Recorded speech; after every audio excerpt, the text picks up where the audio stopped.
Hello, everyone. Thank you very much for joining me. I've got a super important message to share with you, and on my end, it kind of seems like as I get further away from the month of August, I'm starting to experience my true potential.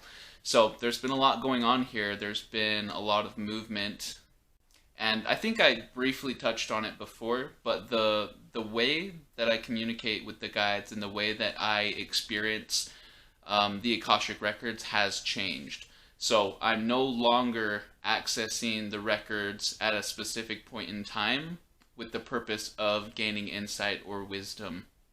I can do that, and I do that every day when I'm reading for a client.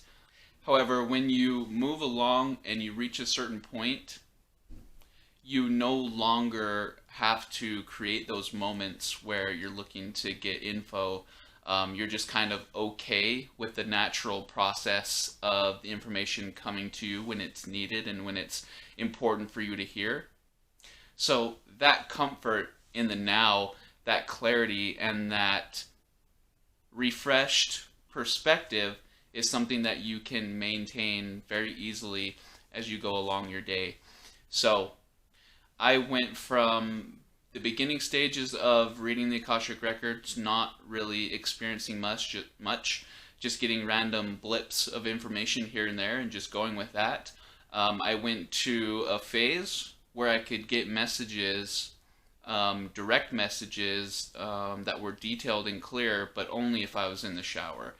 And I've kind of ended that phase, and I've entered a new phase where the guides are looking for an opportunity for me to go sit out in the sun or me to go stargaze. So those are things that I'm doing all the time anyway. It just happens to be an opportunity to communicate.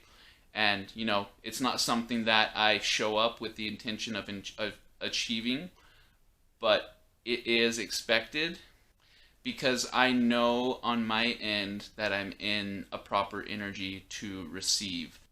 So tonight I go out, throw the frisbee to the dog a few times, and I feel the portal open and I get that notification.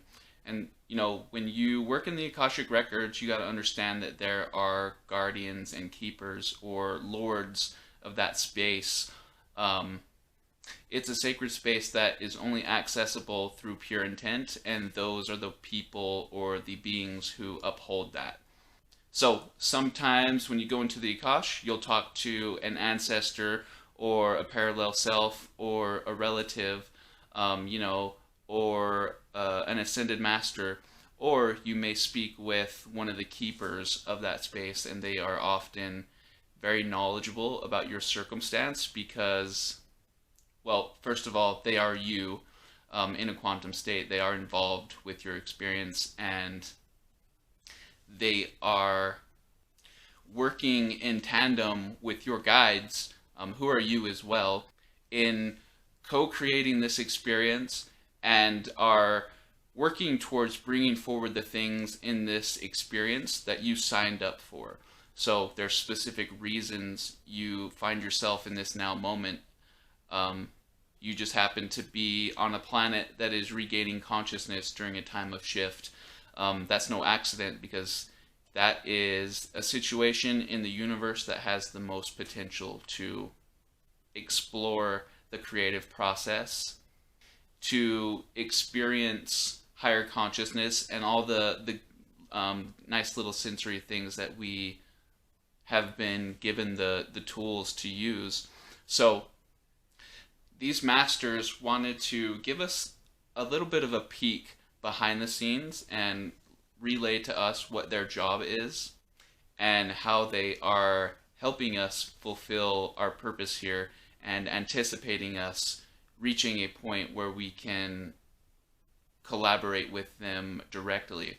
So one of the biggest issues that old souls are being faced with at this point is regret. And we get that in the form of, man, I was so stupid when I was younger. I didn't have any value in myself. I had no worthiness. I wish I would have known what I know now. And Like I said, old souls and light workers are especially susceptible to that way of thinking because they are changing so much in cycles or periods of time in this place. And it's like, you spend a lot of time educating yourself here, and then you get to a certain point where you know a lot of things and you wish you knew those things when you were younger, and you wish you could spare your younger self from experiencing those hardships or whatever it was. And after we're angry with ourselves, we turn our attention to the guides and we say, why didn't we bring this to my attention when I was young? Why didn't I manifest this business when I was young? Why am I still in a position where I'm not getting any younger and still not having the fulfillment that I expected? Well, the way the system works, and something that you've got to understand, is that those guides and your higher self are constantly bringing things back and forth from your Akashic records. So at different phases in your life, you may need the warrior attribute. In other phases of your life, you may need to be the student, or in other phases of your life, you need to bring forward the teacher. So the guides are constantly gauging and judging the situation so that they know what to bring forward. But what they bring forward, as long as that creator in the body is unconscious and unaware of how to use the records, then the guides can only bring forward what is appropriate for you to receive at the time. So maybe you spend your 20s searching for something to do and you feel totally confused and out of place, and then you get into your 30s and suddenly something manifests for you, and then you look back and think, I wish this could have happened when I was younger, not realizing that it never would have worked when you were younger. And when the guides say that everything happens with divine timing, they mean that to the core. Because on their end, they really are playing a game of chance. They're playing a game of potential and probability. And they are always looking for what they need to bring forward from the Akash to keep you on path, or to keep you in alignment with the reason you came here to begin with. And that reason would be master your intent and become the embodiment of the Creator walking around in this place. So for those who are sleeping and for those who are kind of awake, you are working in your Akashic records every day.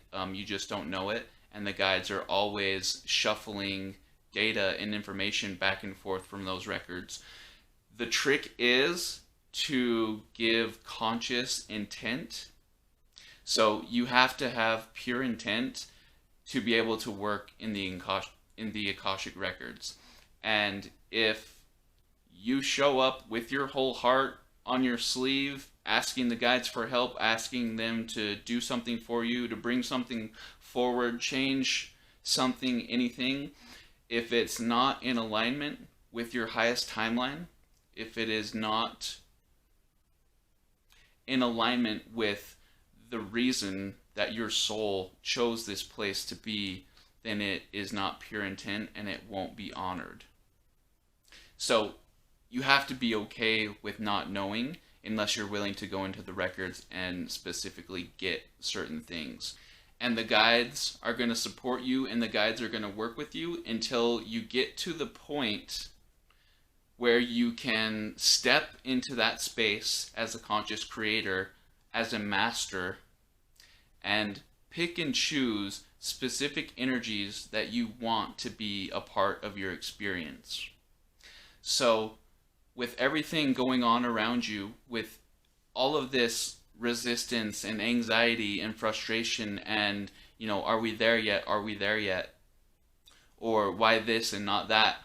If you can find a way to turn that friction into a fuel source and be comfortable and okay in the now, regardless of what the external circumstance is, then the master that is your true self will appear. Thank you very much. Goodbye.